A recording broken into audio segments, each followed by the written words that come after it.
శ్రీ కొండూరి రవీంద్రరావు గారు, గూడూరి ప్రవీణ్ రాష్ట్ర కార్యదర్శి గారు, శ్రీమతి తుల ఉమ గారు, జిందం కళా చక్రపాణి గారు, చిక్కాల రామారావు గారు, సిరిసిల్ల జిల్లా పార్టీ అధ్యక్షులు శ్రీ ఆగయ్య గారు, ఇంత భారీ సంఖ్యలో తరలివచ్చినటువంటి నా అన్నదమ్ములకు, అక్కా చెల్లెలకు అందరికీ నమస్కారం. రాజన్న సిరిసిల్ల జిల్లా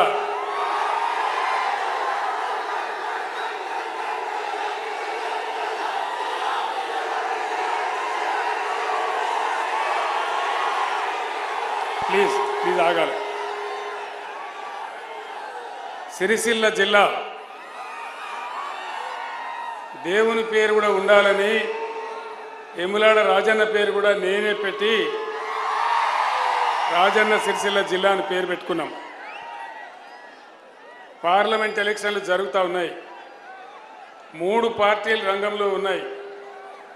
ఏ పార్టీలు ఏం చేసినాయో మీ అందరికీ కూడా బాగా తెలుసు. నిన్ననే ఈ ప్రాంతానికి వేములవాడకు ప్రధానమంత్రి గారు వచ్చినారు.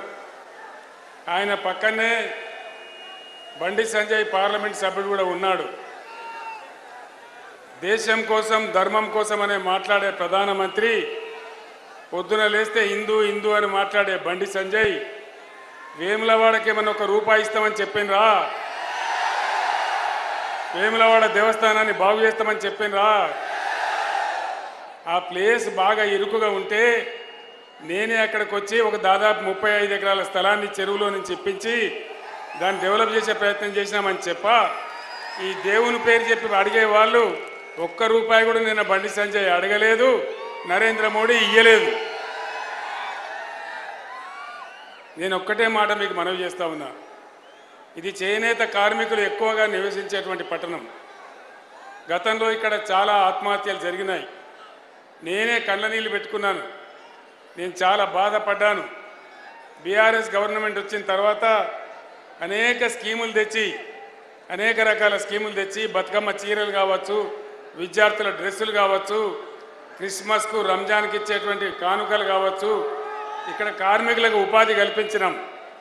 ఇక్కడ 370 కోట్ల రూపాయల బకాయిలు రావాల్సి ఉన్నాయి.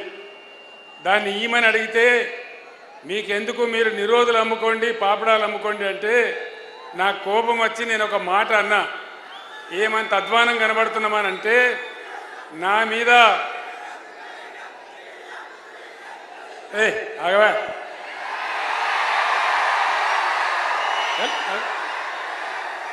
ఆగవా బుద్ధిలో ఆగు. వీడు మనోడేనా ఇంతకు?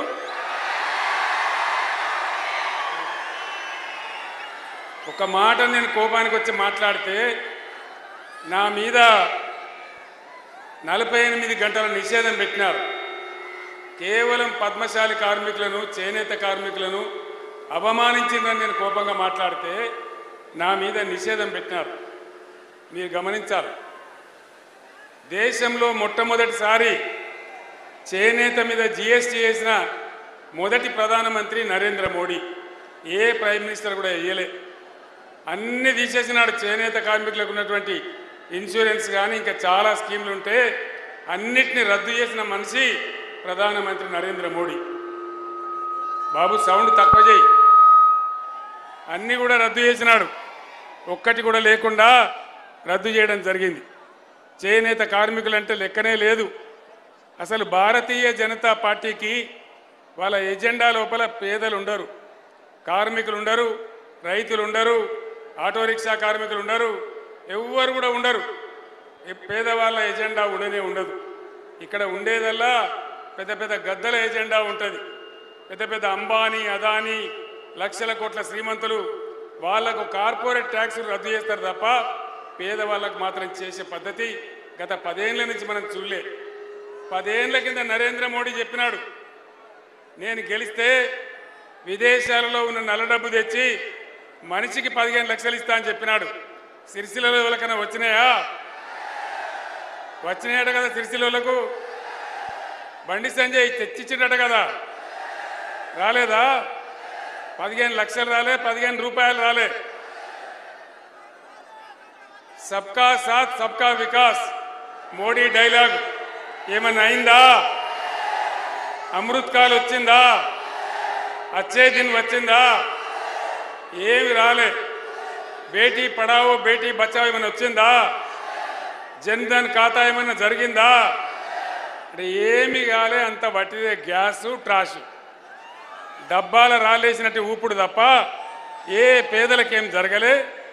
ఉల్టా ఇక్కడ జరుగుతూ ఉంటే దాన్ని తీసేయడం, గోల్మాల్ దింపడం తప్ప ఎవ్వలకు కూడా న్యాయం జరగలే. గొల్ల కుర్మలకు గొర్రెలిస్తూ ఉంటే దానికి అడ్డం పడ్డారు. ఏ ఒక్క స్కీమ్ కూడా లేదు. అంటే బీజేపీ అబ్కి బార్ 400 పార్ అంటున్నారు. నేను చెప్తా ఉన్నా మీకు, ఒకవేళ మోడీ గెలిస్తే, బీజేపీ గెలిస్తే 400 పార్ గ్యారంటీ అవుతుంది. పెట్రోల్ ధర, డీజిల్ ధర 400 దాటుతుంది. అంతే కదా? మోసపోతే గోసపడతాం, జాగ్రత్త. నేను మీకు మనవి చేస్తా ఉన్నా. ఇక్కడ ఉన్నటువంటి కాంగ్రెస్ ప్రభుత్వం అలవిగాని హామీలు ఇచ్చి అరచేతిలో వైకుంఠం చూపెట్టి ఇష్టం వచ్చిన మాటలు చెప్పి వాళ్ళ నోటికొచ్చిన వాగ్దానం చేసి గద్దెకెక్కిన కాంగ్రెస్ ఒక్క హామీ అన్న అమలు చేసిందా? మహిళలకు 2500 వచ్చినాయా? 2 లక్షల రుణమాఫీ అయ్యిందా? కాలేదా? ఏది కాలే, ఏ ఒక్కటి కాలే.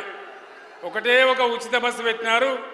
దాంతో బస్సులలో ఆడవాళ్ళు సర్కస్ చేసినట్టు తన్నుకుంటా ఉన్నారు. ఆటో రిక్షా కార్మికులేమో రోడ్డున పడి అన్నమో రామచంద్రాన్ని ఏడుస్తూ ఉన్నారు. ఏ ఒక్కటి కూడా జరగలే.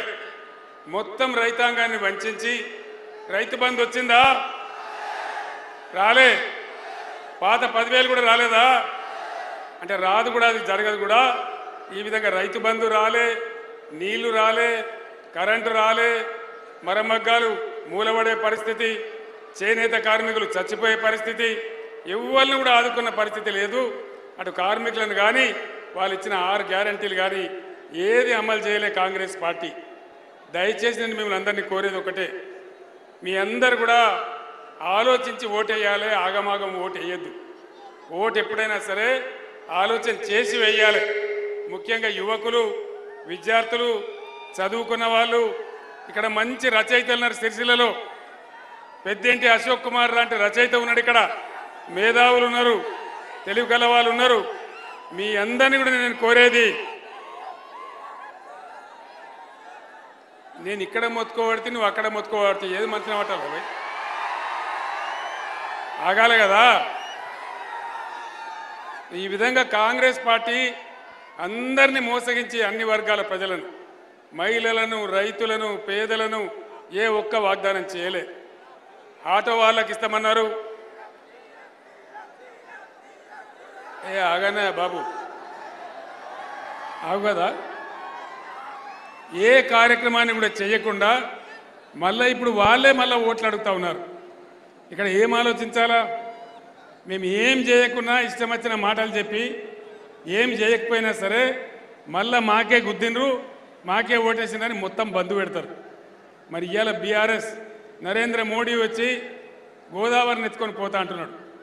గోదావరి నుంచి నీళ్లు తెచ్చి మనం అప్పర్ మానేరు ఎట్లా చేసుకున్నామో, మానేరు నదిని ఎట్లా సజీవ నదిగా చేసుకున్నామో, మిడ్ మానేరు ఎంత బ్రహ్మాండంగా కలకల్లాడుతుండేనో దాన్ని మొత్తం ఎండబెట్టినారు. మరి గోదావరి నది పోతే తెలంగాణకున్న ఒక ఆశ పోతే ఎక్కడి నుంచి మనకు నీళ్ళు రావాలి, ఏ విధంగా మనం బ్రతకాలి? కాబట్టి దయచేసి ఇవన్నీ మీరు ఆలోచన చేయాలి. ఏం చేయకుండా వట్టిగానే గాలి గత్తర ఓటేస్తామంటే మన బతుకులు కూడా గావర అయితే తప్ప మనకు లాభం జరగదు. అందువల్ల వెర్రి ఆవేశం కాదు, నినాదాలు చెప్పడం కాదు, మంచిగా ఆలోచించి చర్చించి, మీకు ఇంకా 3-4 రోజులు టైం ఉంది కాబట్టి బ్రహ్మాండంగా ఆలోచన చేయాలి. ముఖ్యంగా చేనేత బిడ్డలకు నా మనవి, ఒకనాడు మీరు చచ్చిపోతుంటే నేను బాధపట్టలేక ఏడ్చి పార్టీ నుంచి 50 లక్షలు తెచ్చి ఒక ట్రస్ట్ ఏర్పాటు చేసి మిమ్మల్ని బతకమని నేను బతిలాను.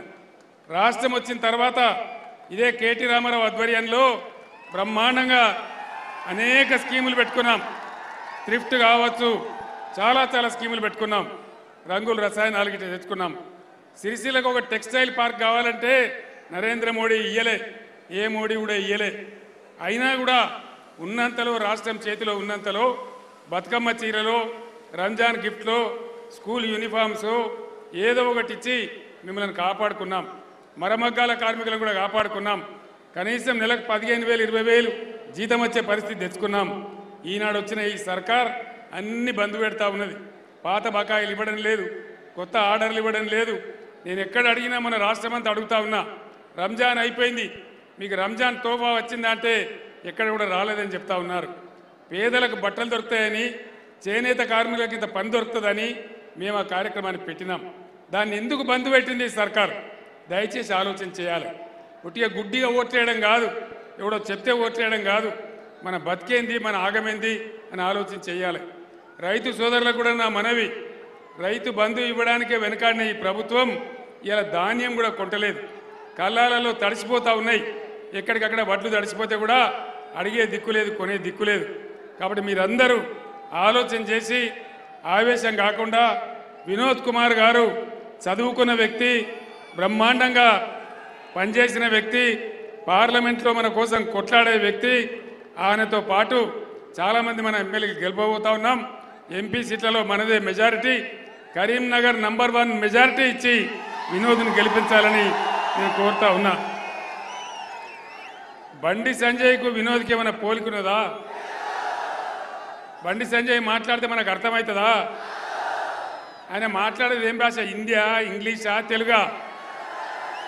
అదే వినోద్ కుమార్ కరీంనగర్ పార్లమెంట్ కోసం అనేక కార్యక్రమాలు తెచ్చినారు. పార్లమెంట్లో కొట్లాడినారు. 2001 నుంచి తెలంగాణ సాధన కోసం నాతో పాటు ఉద్యమంలో ఉన్నాడు. ఉద్యమాన్ని స్థాపించడంలో ఉన్నాడు. ఒక అడ్వకేటు. ఇక్కడనే సిరిసిల్ల రాజేశ్వరరావు గారు, మీ అందరికి తెలుసు వారి సేవలు. వారి మేనల్లుడే మన వినోద్ కుమార్ గారు. ఒక కమ్యూనిస్టు కుటుంబం నుంచి వచ్చి బ్రహ్మాండంగా తెలంగాణ రాష్ట్రం కోసం కొట్లాడి అద్భుతంగా ఈ రాష్ట్రం ముందుకు తీసుకుపోవడంలో నా వెంట పనిచేస్తున్న వ్యక్తి. మీ అందరు నేను కోరుతా ఉన్నా, ఈ గడ్డ, ఈ కరీంనగర్ గడ్డ, నేను ఒకనాడు కాంగ్రెస్ తెలంగాణను అవమానిస్తే నా పార్లమెంటుకు నేను రాజీనామా చేసిన. మీరే అందరు కూడా నాకు సర్దిగట్టి 2.5 లక్షల ఓట్లతో గెలిపించి తెలంగాణ ఉద్యమ గౌరవాన్ని పెంచిన గడ్డ ఈ కరీంనగర్ గడ్డ. మళ్ళీ ఇప్పుడు కూడా ఈ క్రూషియల్ టైంలో ఈ కరీంనగర్ గడ్డ తెలంగాణ గౌరవం కాపాడాలి, గులాబీ జెండా గౌరవం కాపాడాలి. బ్రహ్మాండమైన మెజార్టీతో వినోద్ కుమార్ గారిని గెలిపించాలని కోరుతూ నేను ఇంకా సిద్దిపేటకు వెళ్లాల్సి ఉంది. మీరు నాకు సెలవు ఇవ్వాలని కోరుకుంటూ అడుగుతా, నేను కోరుతా ఉన్నా. ఒక్క మాట, ఆగా, బుద్ధి లేదా నీకు? ఒక మాట చెప్పాలి మీరందరూ.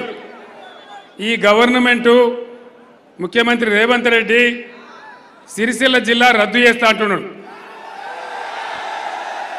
సిరిసిల్ల జిల్లా ఉండన్నా పోవన్నా? సిరిసిల్ల జిల్లా ఉండన్నా? సిరిసిల్ల జిల్లా ఉండాలి అంటే ఇక్కడ వినోద్ కుమార్ గెలవాలి. ఎందుకంటే రేపు తీసేస్తా అంటే కూడా అడ్డంబడి కొట్లాడేటోడు, యుద్ధం చేసేటోడు కావాలి. మీరు నాకు బలాన్ని ఇస్తే సిరిసిల్ల జిల్లా కాపాడే బాధ్యత నాది. ఎంతకైనా యుద్ధం చేద్దాం. కాబట్టి దయచేసి ఈ ఎన్నికల్లో మీరు ఖచ్చితంగా సిరిసిల్ల జిల్లా కాపాడుకోవాలన్నా, గోదావరి జలాలు కాపాడుకోవాలన్నా, మన నేత కార్మికుల యొక్క బతుకులు మళ్ళా మునుపట్లక బాగుండాలన్నా ఖచ్చితంగా ఈ పార్లమెంట్ ఎన్నికలలో మనం వినోద్ కుమార్ గారిని